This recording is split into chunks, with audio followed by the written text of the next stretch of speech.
हम chapter 5 start करें Karachi university entry test preparation के लिए। तो चैप्टर 5 फर्स्ट ईयर केमिस्ट्री का, that is energetics of chemical reaction. तो एक काफ़ी आसान चैप्टर है, छोटा सा चैप्टर है, एक ही क्लास में आज हम इसको कंप्लीट कर लेंगे। तो सबसे पहले तो इसमें हम जो चीज़ समझते हैं दैट इज़ कॉल्ड थर्मोडायनेमिक्स।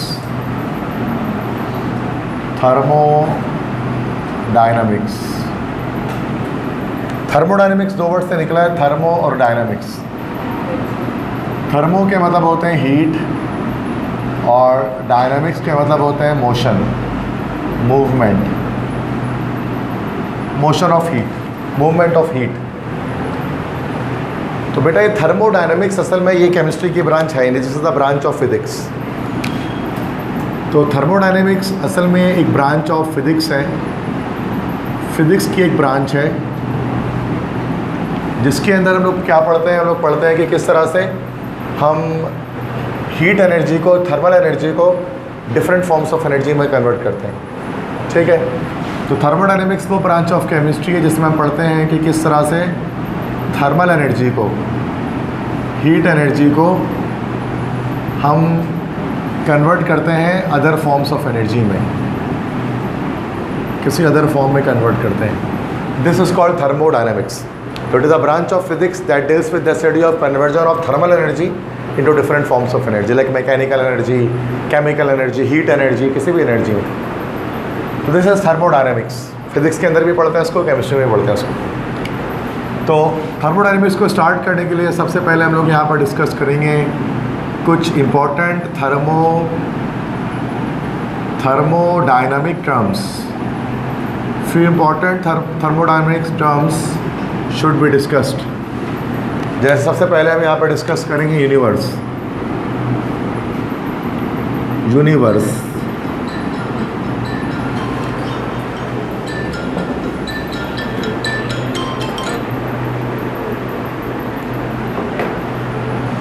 सबसे पहले इसमें हम लोग डिस्कस करेंगे that is called universe. Universe किससे कहते हैं?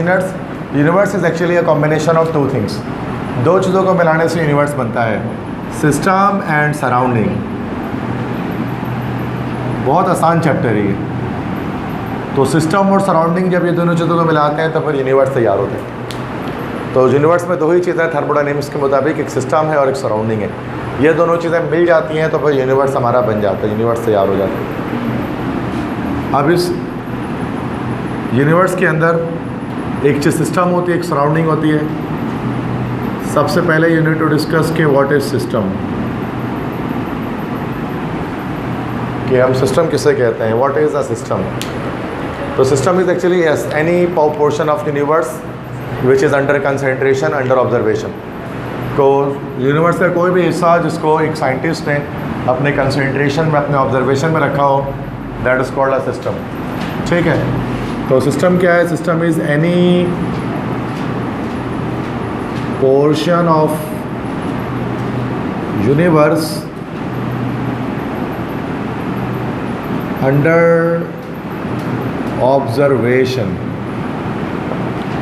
तो साइंटिस्ट ने किसी भी पोर्शन को अगर अपने ऑब्जर्वेशन में रखा है that is called a system. अच्छा, सिस्टम के टाइप्स की बात करें तो हमारे पास 3 types of system are there. System के 3 टाइप्स हमारे पास होते हैं, A, B, C। एक हमारे पास कहलाता है ओपन सिस्टम, एक हमारे पास कहलाता है क्लोज्ड सिस्टम और एक हमारे पास कहलाता है आइसोलेटेड सिस्टम। तो ओपन सिस्टम है, क्लोज सिस्टम है और आइसोलेटेड सिस्टम है। ओपन सिस्टम किसे कहते हैं? ओपन सिस्टम वो सिस्टम होता है जिसमें मास और एनर्जी दोनों सिस्टम से सराउंडिंग की तरफ मूव कर जाता है। तो mass and energy can be transferred. इसमें मास और एनर्जी दोनों ट्रांसफ़र हो जाती है सिस्टम से सराउंडिंग की तरफ। जैसे ओपन कप ऑफ टी है, चाय का एक खुला कप है, तो एक ओपन सिस्टम के एग्जाम्पल है जिसमें मास और एनर्जी दोनों ट्रांसफ़र हो जाती है सिस्टम से सराउंडिंग की तरफ। क्लोज सिस्टम क्या होता है कि ओनली एनर्जी, जिसमें सिर्फ एनर्जी ट्रांसफ़र होती है, मास ट्रांसफ़र नहीं होता है।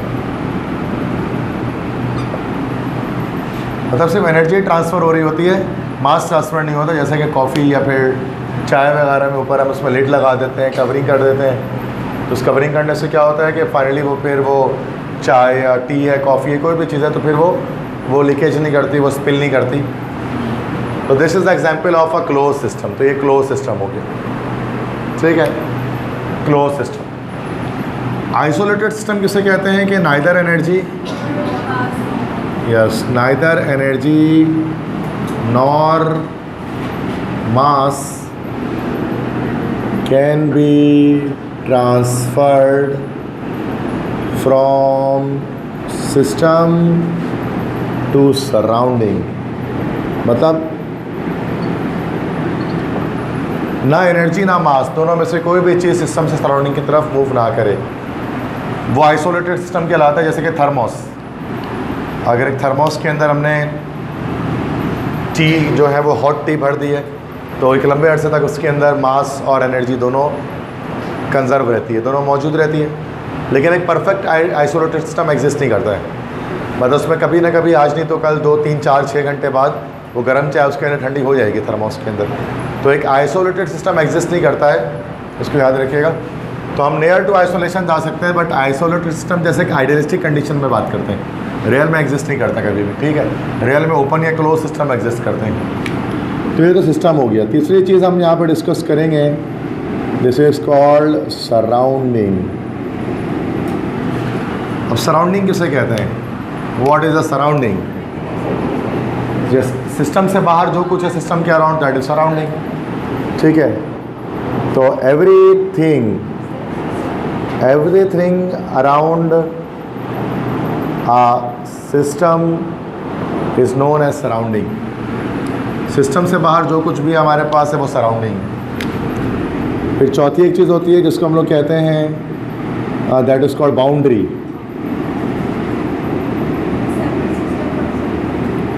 यस, बाउंड्री क्या है? The border between system and surrounding. जो सिस्टम और सराउंडिंग को अलग करती है, that is called a boundary. The boundary is the border between system and surrounding. System और सराउंडिंग के बीच जो हमारे पास बॉर्डर है वो बाउंड्री है। जैसे एक बीकर के अंदर साइंटिस्ट ने कोई वाटर है या कोई लिक्विड जिसको वो बॉईल कर रहा है, तो बीकर के जो वॉल्स हैं शीशे के बने हुए, this is actually the boundary. वो बाउंड्री है, ठीक है, वो सिस्टम को सराउंडिंग से अलग कर रही है। तो ये तो बाउंड्री हो गया। पांचवी एक और चीज़ होती है, that is called state of a system या स्टेट फंक्शन। तो स्टेट फंक्शन किसे कहा जाता है बच्चों? Properties of a system. System की जो प्रॉपर्टीज़ होती हैं उसको हम लोग कहते हैं स्टेट फंक्शन। तो स्टेट फंक्शन क्या है भाई? स्टेट फंक्शन के बारे में बता दूं तो ये है प्रॉपर्टीज़ ऑफ अ सिस्टम। किसी भी सिस्टम की जो प्रॉपर्टीज़ होती हैं वो स्टेट फंक्शन है। जैसे उसका प्रेशर, उसका वॉल्यूम, उसका टेम्परेचर, ये सारा का सारा स्टेट फंक्शन होता है जो किसी सिस्टम को डिफ़ाइन करता है। वो वेरिएबल्स जो किसी सिस्टम को डिफ़ाइन करती हैं, दैट इज़ स्टेट फंक्शन। तो हम ये भी कह सकते हैं कि द वेरिएबल्स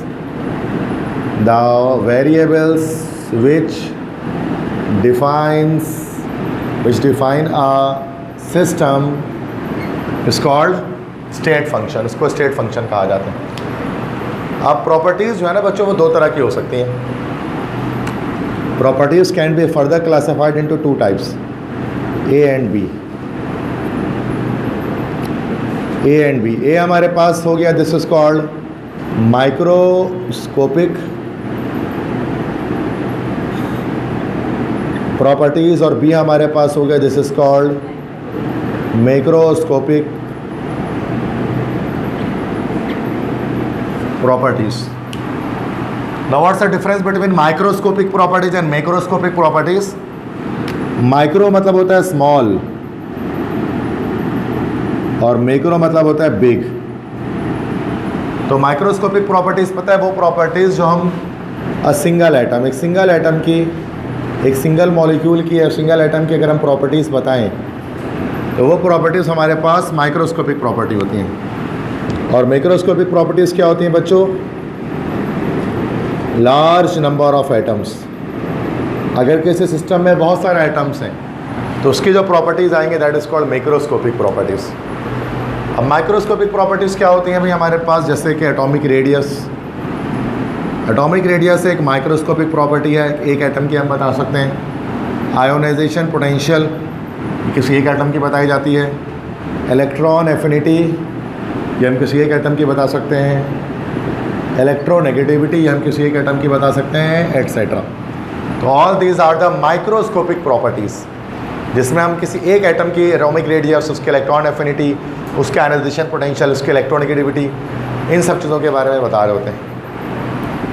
और माइक्रोस्कोपिक प्रॉपर्टीज़ क्या हैं, जिसमें लार्ज नंबर ऑफ एटम्स अगर मौजूद हों तो उनके बारे में बताएंगे। जैसे कि आप जो एक एटम के नहीं बताया जा सकता, जैसे मान लें फॉर एग्जांपल जैसे हम प्रेशर की बात करें तो प्रेशर हम किसी एक एटम को सिर्फ नहीं बता सकते हैं। बिल्कुल इस तरह से मास हम कभी एक एटम का नहीं बताते हैं। फिर इस तरह से वॉल्यूम हम कभी एक एटम का नहीं बताते हैं। इसी तरह से टेम्परेचर हम किसी एक एटम का कभी भी नहीं बताते हैं। ये हम बल्क में मॉलिक्यूल्स होते हैं ना, उसका बता रहे होते हैं। तो this is called microscopic properties. Density भी हो सकती है बिल्कुल। अब ये जो माइक्रोस्कोपिक प्रॉपर्टीज़ हैं इसकी फर्दर फिर हम यहाँ पर दो कैटेगरीज निकाल लेते हैं। ये जो माइक्रोस्कोपिक प्रॉपर्टी है ना, जो एक सिस्टम की प्रॉपर्टी जो मेजरेबल होती हैं, माइक्रोस्कोपिक प्रॉपर्टी, इनके फर्दर फिर हम दो कैटेगरीज इसके अंदर निकाल लेते हैं। पहला हम लोग कहते हैं this is called intensive properties, और सेकंड हमारे पास कहलाता है this is called extensive.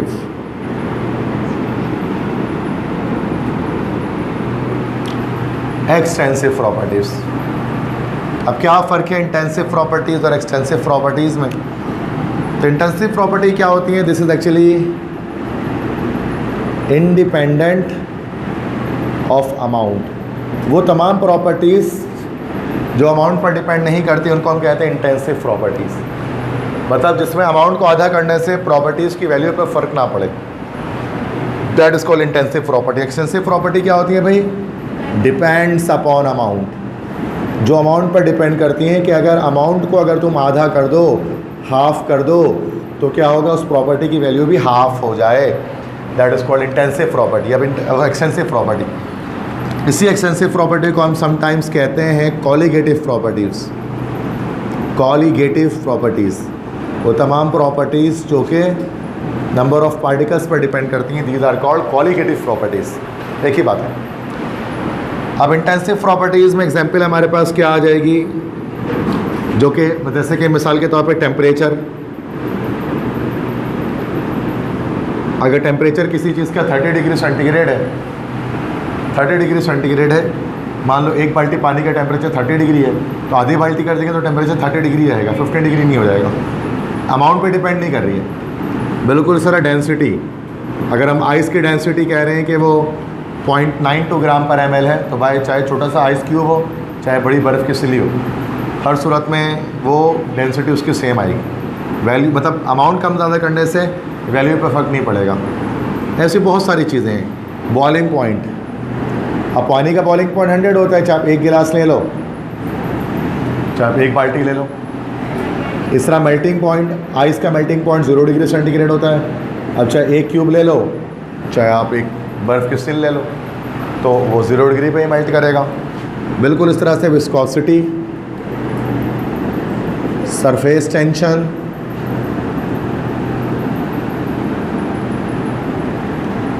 Refractive index, ETC, ये सारी वैल्यूज़ वो हैं जो कि अमाउंट पर डिपेंड नहीं करती, इंडिपेंडेंट ऑफ अमाउंट है। These are called as intensive properties. अब एक्सटेंसिव प्रॉपर्टीज़ क्या होंगी, जो डिपेंड करेंगी पार्टिकल्स पर, अमाउंट ऑफ सब्सटेंस पर डिपेंड करेंगी, वो एक्सटेंसिव प्रॉपर्टीज़ होंगी। मिसाल के तौर पे जैसे mass, volume, number of moles, pressure, enthalpy change, ये सारी वो वैल्यूज़ हैं जो कि अमाउंट पर डिपेंड करेंगे। अमाउंट को ज़्यादा करेंगे तो जाहिर सी बात है मास बढ़ेगा, वॉल्यूम बढ़ेगा, मोल्स बढ़ेंगे, प्रेशर बढ़ेगा, एंथैल्पी चेंज बढ़ेगा। इस तरह से एंट्रोपी भी जो हमारे पास है, this is a and extensive property. Entropy क्या होती है, आपने फिजिक्स में पढ़ा होगा, सेकंड लॉ ऑफ थर्मोडायनेमिक्स में, disorderness of system. Disorderness of system is called entropy, ETC। उसमें और भी हो सकते हैं, जैसे Gibbs free energy, Gibbs free energy, ETC। तो ये सारे एक्सटेंसिव प्रॉपर्टी हैं। एक्सटेंसिव प्रॉपर्टी वो कि इन सारी वैल्यूज़ जो है ना, ये सारी की सारी अमाउंट पर डिपेंड करती हैं। अमाउंट बढ़ाते हैं तो फिर इनकी वैल्यूज़ बढ़ती है, अमाउंट कम करते हैं तो इन सब की वैल्यूज़ कम हो जाती हैं। तो ये मैक्रोस्कोपिक प्रॉपर्टीज़ के अंदर ही हमने इसकी 2 पार्ट्स निकाले। ये सब मल्टीपल एटम्स के लिए ही ये सारे रूल्स हमारे पास लगते हैं। अगर एक लार्ज नंबर ऑफ मॉलिक्यूल्स हों सिस्टम में तो ये सारे मैक्रोस्कोपिक प्रॉपर्टी हैं, वो इंटेंसिव भी हो सकते हैं, एक्सटेंसिव भी हो सकते हैं। चलिए मेरे पास में आ गई बच्चों। तो ये मैंने कुछ आपको अभी इस वाले यहाँ पर इस वाले जगह पर मैंने आपको बताया सारी थर्मोडायनेमिक टर्म्स जो आपको पता होना चाहिए कि यूनिवर्स क्या है, सिस्टम क्या है, सिस्टम के टाइप्स क्या है, सराउंडिंग क्या है, बाउंड्री क्या है, स्टेट फंक्शन क्या है, माइक्रोस्कोपिक प्रॉपर्टीज़ क्या है, मैक्रोस्कोपिक प्रॉपर्टीज़ क्या है, इंटेंसिव प्रॉपर्टीज़ क्या है, एक्सटेंसिव प्रॉपर्टीज़ क्या है, वो सब मैंने आपको यहाँ पर बता दी। क्लियर है? बहुत शॉर्ट में बताया, शॉर्ट बस याद रखें, कोई लंबी कहानी नहीं करनी है इसके अंदर, ठीक है। अब इसके बाद नेक्स्ट हम देखते हैं, that is called first law of thermodynamics पे आते हैं। अब यहाँ पर मैं आपको बताता हूँ first law of thermodynamics. First law of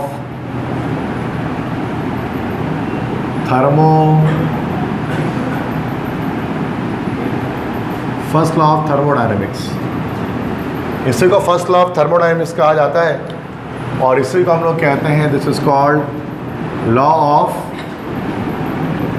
conservation of energy. Law of conservation of energy इसी को कहा जाता है। किस साइंटिस्ट ने पेश किया था? इसको पेश किया था एक साइंटिस्ट ने जिसका नाम था हेल्महोल्ट्ज़। 1847 में 1847 में हेल्महोल्ट्ज़ ने इसको पेश किया था, law of conservation of energy. इसकी स्टेटमेंट क्या है, क्या कहता है ये law? Energy can neither be created nor destroyed but it can change its form।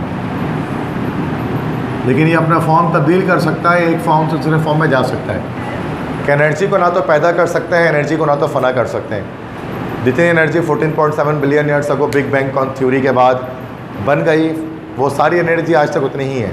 Energy को हम डिस्ट्रॉय नहीं कर सकते, एनर्जी को हम पैदा नहीं कर सकते। ये आज से काफ़ी पुराना कॉन्सेप्ट है, 175 साल पुराना, लगभग 175 साल पुराना कॉन्सेप्ट है, 1847 की बात करें तो अब जाकर लेकिन इसको रिजेक्ट कर दिया गया है। अब हम एनर्जी को फना कर सकते हैं, फना करने से मतलब एनर्जी को मास में कन्वर्ट कर सकते हैं। अल्बर्ट आइंस्टाइन ने इसकी इक्वेशन दी थी, E = mc²। इसमें हमने ये पढ़ा था कि energy and mass both are interchangeable. Second year physics के अंदर आपने पढ़ा होगा उसको, advent of modern physics chapter 17। उसके अंदर आपने कॉम्पटन इफेक्ट भी पढ़ा है, एनहिलेशन ऑफ मैटर भी पढ़ा है, पेयर प्रोडक्शन वगैरह, कि किस तरह से एनर्जी को मास में और मास को एनर्जी में एटॉमिक लेवल पर साइंटिस्ट लोगों ने कन्वर्ट किया था। तो काफ़ी टिपिकल चैप्टर था, बट उसमें ये सब चीज़ें थी। तो अब तो जाकर क्या किया जा सकता है कि मास एनर्जी में चेंजिंग हो सकती है, बट ये आज से 175 ईयर्स अगो ऐसा पॉसिबल नहीं था। तो उस वक्त दौर यही कहते थे कि एनर्जी और मास को, एनर्जी जो है ना वो ना पैदा कर सकते ना ख़त्म कर सकते हैं, हमेशा कांस्टेंट रहती है, फिक्स रहती है। तो ये कॉन्सेप्ट था, this is called law of conservation of energy. इसी को एक और नाम का, इसी को फर्स्ट लॉ ऑफ थर्मोडायनेमिक्स कहते हैं। इसी की एक और स्टेटमेंट है कि the total energy of universe always remains constant. कि यूनिवर्स की जो टोटल एनर्जी है वो हमेशा कांस्टेंट रहती है, उसमें चेंजिंग नहीं आती। यूनिवर्स की एनर्जी मान लें 100 जूल है ना, तो वह 100 जूल ही रहेगी। सिस्टम से सराउंडिंग सिस्टम में एनर्जी मूव कर जाएगी, लेकिन हम ये नहीं कह सकते कि उसमें एनर्जी के अंदर कोई वेरिएशन आएगी। यूनिवर्स की टोटल एनर्जी हमेशा कांस्टेंट रहती है, हमेशा सेम रहती है, फिक्स रहती है। तो वही बात है, एनर्जी को ना पैदा कर सकते ना डिस्ट्रॉय कर सकते, हमेशा फिक्स रहती है, सेम रहती है, एक जैसी रहती है। अब इस फर्स्ट लॉ ऑफ थर्मोडायनेमिक्स की हमारे पास एक मैथमेटिकल एक्सप्रेशन आती है, हम कहते हैं Q is equal to delta E plus W। आपने सुना होगा इसके बारे में। This is the very famous mathematical expression for first law of thermodynamics. Q यहाँ पर क्या है बच्चों? Q यहाँ पर है हीट। डेल्टा E क्या है यहाँ पर हमारे पास? दिस इज़ एनर्जी चेंज या चेंज इन एनर्जी। W हमारे पास क्या है? This is work done. Unit तीनों की जूल में ही होती है। इसको भी जूल में नापते हैं, इसको भी ऐसे सिस्टम में जूल में नापते हैं, इसको भी जूल में नापते हैं। समटाइम्स इसको कैलोरी में नाप सकते हैं, sometimes we can measure it in calories as well. Joule में तो ये हमारे पास SI सिस्टम में होता है। जूल जो आपको पता है जूल SI सिस्टम में है, और कैलोरी जो हमारे पास है दिस इज CGS सिस्टम के अंदर है। जूल और कैलोरी की कन्वर्जन किस तरह से होती है याद रखिएगा कि 1 कैलोरी बराबर होता है 4.184 जूल के। कैलोरी एक बड़ी यूनिट है, जूल एक छोटी यूनिट है, तो 1 calorie is equal to 4.184 joule. This is the thing you need to know. अब Q हमारे पास क्या है? Q हीट है। अब बेटा Q की वैल्यू पॉजिटिव नेगेटिव दोनों हो सकती है। This Q can be positive, this Q can be negative. ये एनर्जी चेंज की वैल्यू प्लस में भी हो सकती है, माइनस में भी।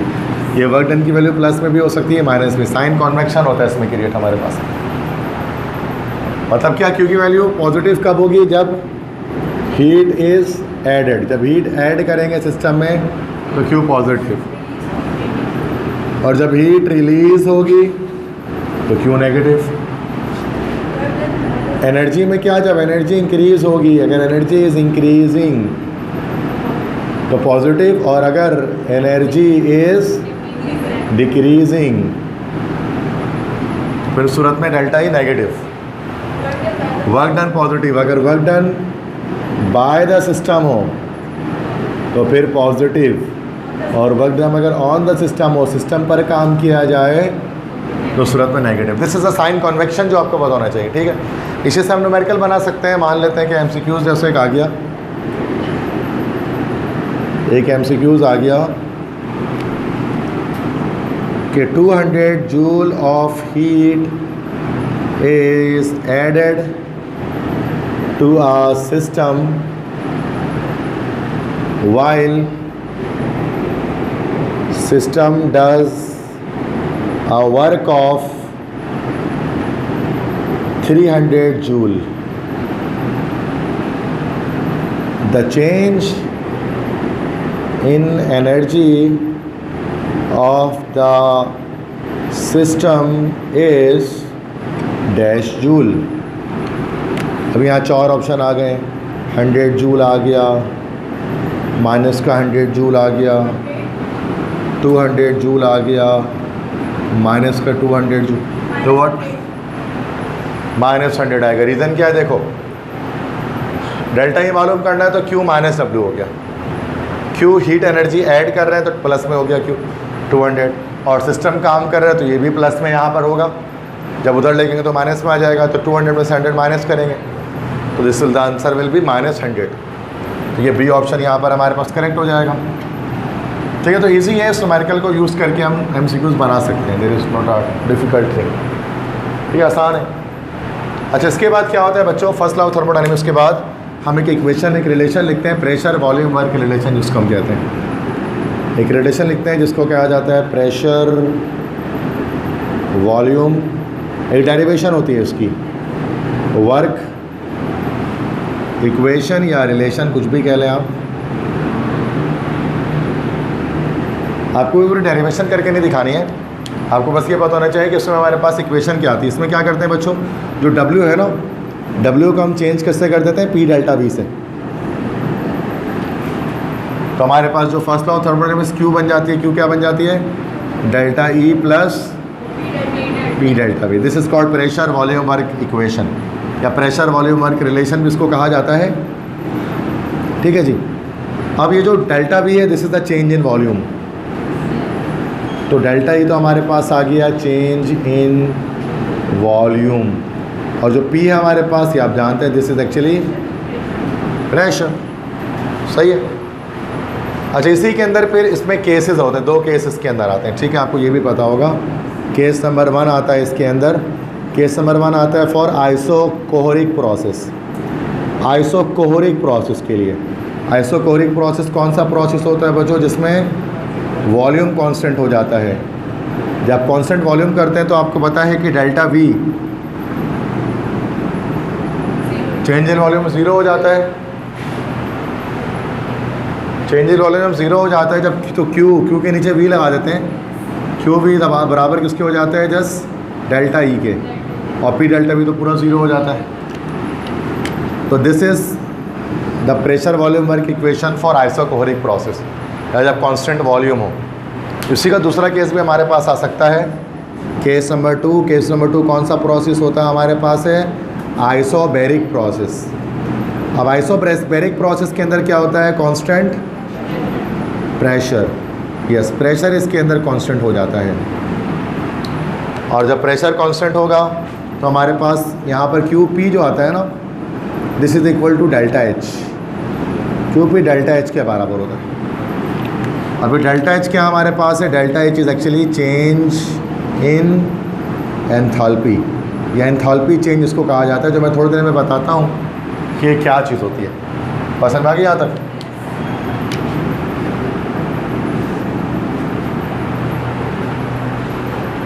ठीक है, तो ये तो हमारे पास था कि 2 केसेस होते हैं, केस 1 केस 2। तो ये 2 केसेस आपको इसके अंदर याद रखते हैं। बाकी जहाँ तक बात है एंथैल्पी की, वो थर्मोकेमिस्ट्री के अंदर हम उसको डील करते हैं। तो थर्मोकेमिस्ट्री बता देता हूँ, एंड आखिरी की कुछ चीज़ें डिस्कस कर रहा हूँ, गौर से ज़रा समझें।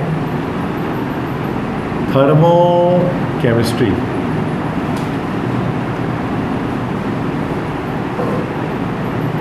ठीक है, बस ख़त्म होने वाला चैप्टर थोड़ी देर में। थर्मोकेमिस्ट्री। अब थर्मोकेमिस्ट्री किससे कहता है? थर्मोकेमिस्ट्री असल में ब्रांच ऑफ केमिस्ट्री है, ये फिजिक्स की ब्रांच नहीं है। तो ये हमारे पास है branch of chemistry. Thermochemistry is the branch of chemistry. ये केमिस्ट्री की एक ब्रांच है, और थर्मोकेमिस्ट्री के अंदर हम लोग क्या पढ़ते हैं? इसके अंदर एक्चुअली हम लोग क्या डिस्कस कर रहे होते हैं थर्मोकेमिस्ट्री के अंदर, कि किस तरह से थर्मल एनर्जी और जो केमिकल एनर्जी है उसके अंदर किस तरह से कन्वर्जेंस चल रही होती है। थर्मल एनर्जी और केमिकल एनर्जी किस तरह से थर्मल एनर्जी केमिकल एनर्जी में चेंज होती है, या केमिकल एनर्जी थर्मल एनर्जी में चेंज होती है, इसके बारे में पढ़ते हैं। और ये प्रोसेस किस में हो रहा होता है बच्चों? थर्मोकेमिकल रिएक्शंस के अंदर। थर्मोकेमिकल रिएक्शंस के अंदर। अब थर्मोकेमिकल रिएक्शंस हमारे पास कौन से रिएक्शंस होते हैं? ऐसे रिएक्शन जिसमें मटेरियल चेंज तो हो रहा हो, साथ में हीट एनर्जी चेंज भी आ रहा हो। ठीक है, कुछ ऐसे केमिकल रिएक्शन जिसमें मटेरियल चेंज तो हो, लेकिन मटेरियल चेंज के साथ साथ हीट एनर्जी चेंज है, हीट चेंज भी आ रहा हो, हीट एनर्जी एब्जॉर्ब हो रही हो या रिलीज़ हो रही हो, ऐसे रिएक्शंस को हम लोग कहते हैं थर्मोकेमिकल रिएक्शंस। इनके 2 टाइप्स होते हैं, बचपन से पढ़ते आए, एंडोथर्मिक, एक्सोथर्मिक रिएक्शंस। तो पहला हमारे पास इसमें आ जाएगा, मान लेते लिख लेते हैं endothermic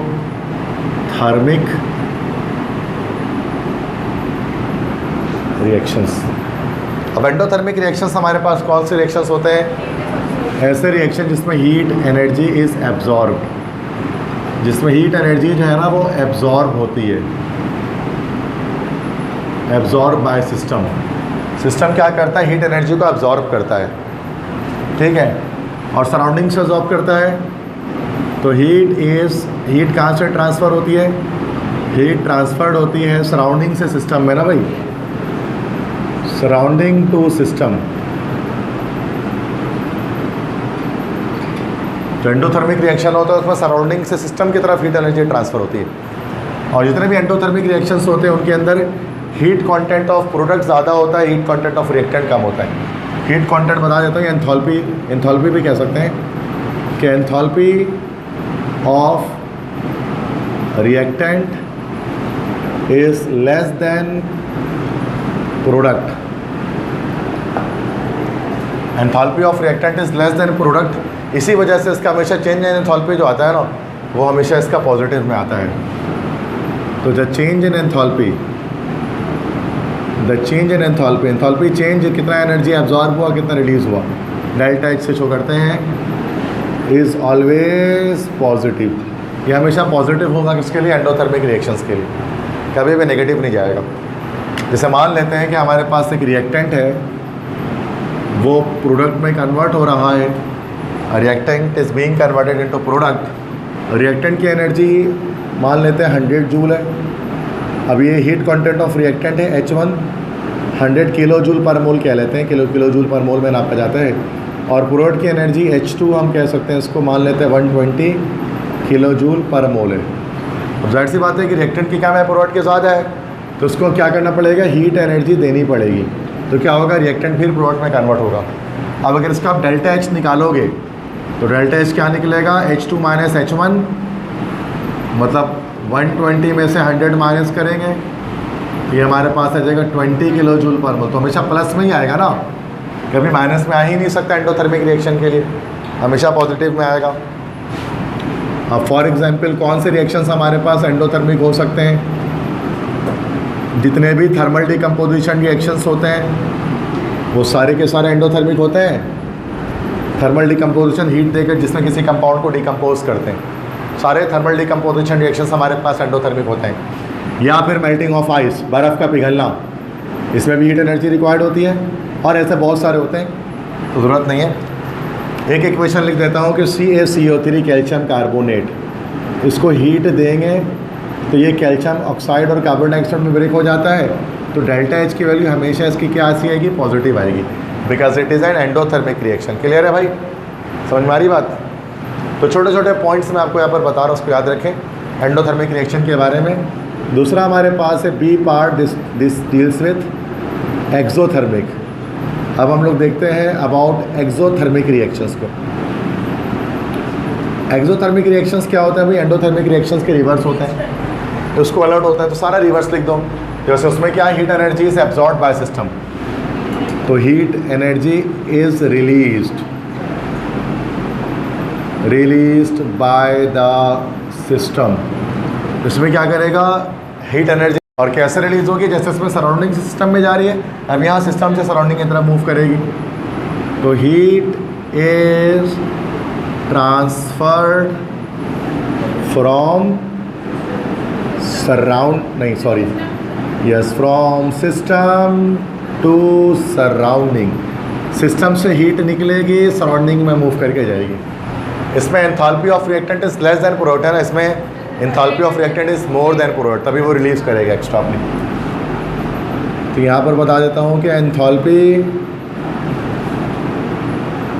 of reactant is more than product. इसी वजह से जो इसका डेल्टा H आएगा एंथैल्पी चेंज का, the value of delta H is always negative for exothermic reactions. Exothermic reactions के लिए हमेशा नेगेटिव आएगा, पता होगा आपको ये बात। मैं जस्ट रिवाइज करा रहा हूँ सारे पॉइंट्स को कि नेगेटिव हमेशा डेल्टा H आता है, किसके लिए, एक्सोथर्मिक रिएक्शंस के लिए।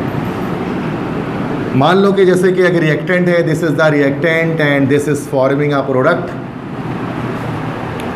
This is the reactant and this is forming a product. अब यहाँ रिएक्टेंट की जो एनर्जी हम मान लेते हैं H1 है, अब ये H1 हम ले लेते हैं लेट्स से 120 किलो जूल पर मोल, और H2 प्रोडक्ट की जो एंथैल्पी ले लेते हैं 100 किलो जूल पर मोल।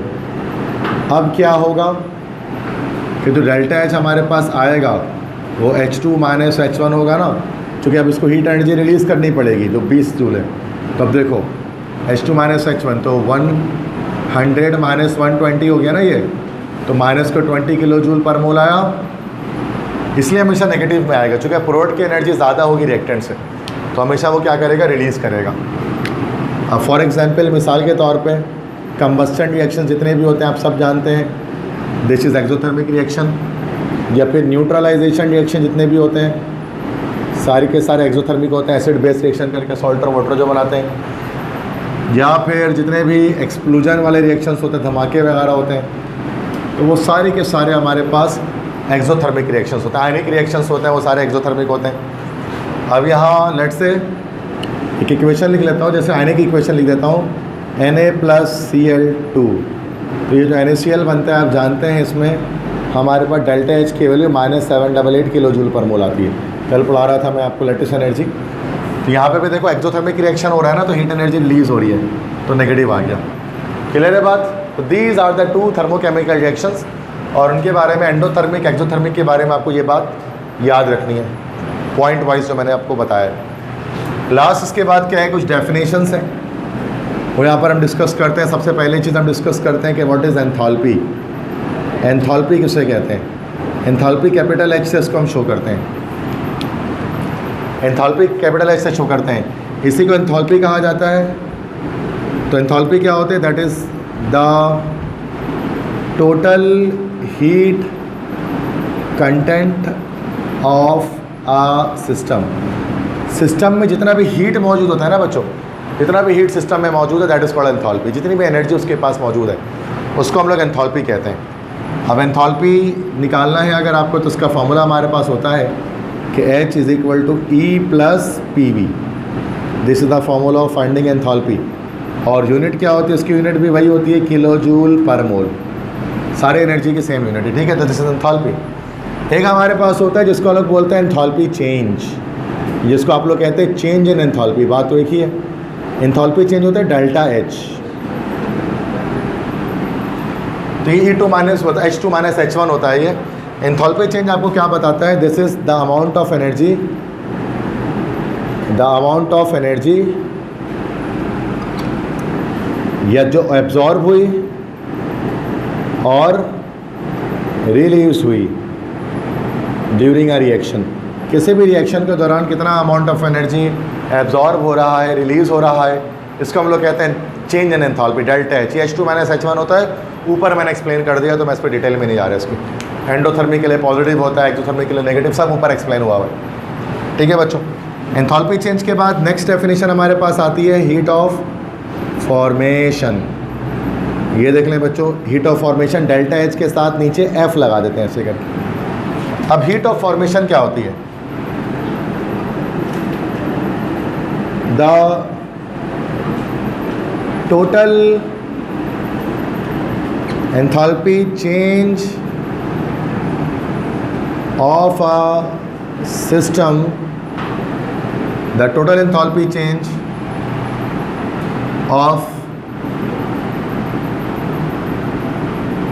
Multiple steps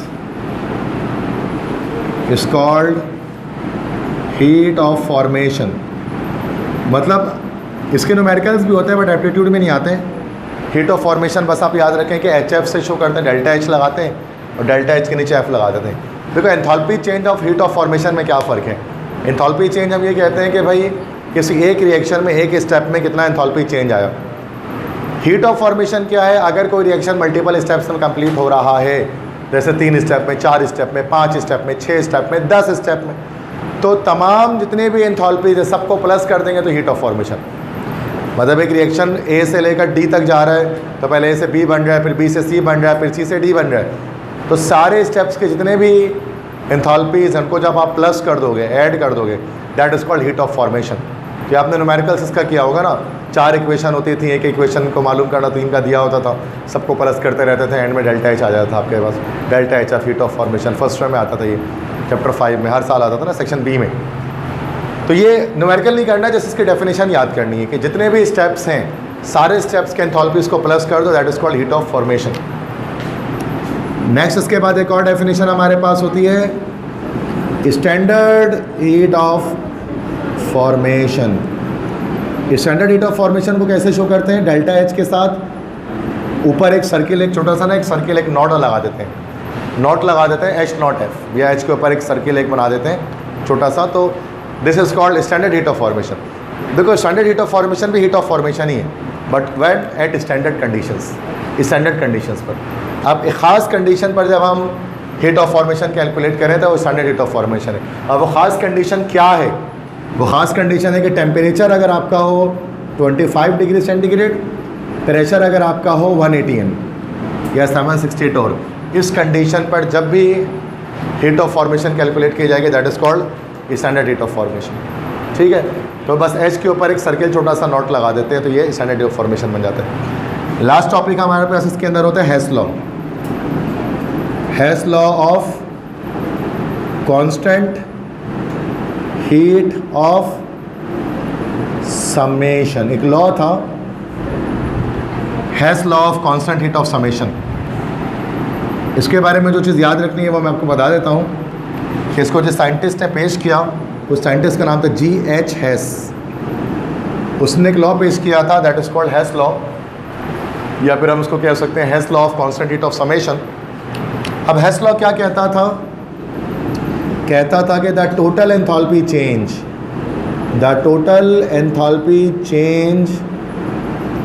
for a direct and indirect process remains same. अगर कोई रिएक्शन सिंगल स्टेप में हो रहा है या मल्टीपल स्टेप्स में हो रहा है, दोनों सूरतों में उसका जो टोटल एंथैल्पी चेंज आएगा वो कांस्टेंट आएगा। मतलब कैसे? जैसे मान लेते हैं अगर हम एक रिएक्शन लेते हैं जिसमें एक रिएक्टेंट ए है, ए वो डी में डायरेक्ट कन्वर्ट हो रहा है, एक तरीका ये है, दिस इज डायरेक्ट प्रोसेस। और एक में हम कहते हैं कि पहले ए से डी नहीं बना रहे हैं, पहले ए से उसको बी बना रहे हैं, फिर बी से सी बना रहे हैं, फिर सी से डी बना रहे हैं। अब ए से डी बन गए तो मान लेते हैं इसमें एंथैल्पी चेंज जो हमारे पास आया वो मान लेते हैं 75 किलो जूल पर मोल का आया। अभी ए से जो बी बन रहा है, बी से सी से डी है, ये हमारे पास एंडोथर्मिक इनडायरेक्ट प्रोसेस है। एंडोथर्मिक तो है, इनडायरेक्ट प्रोसेस है।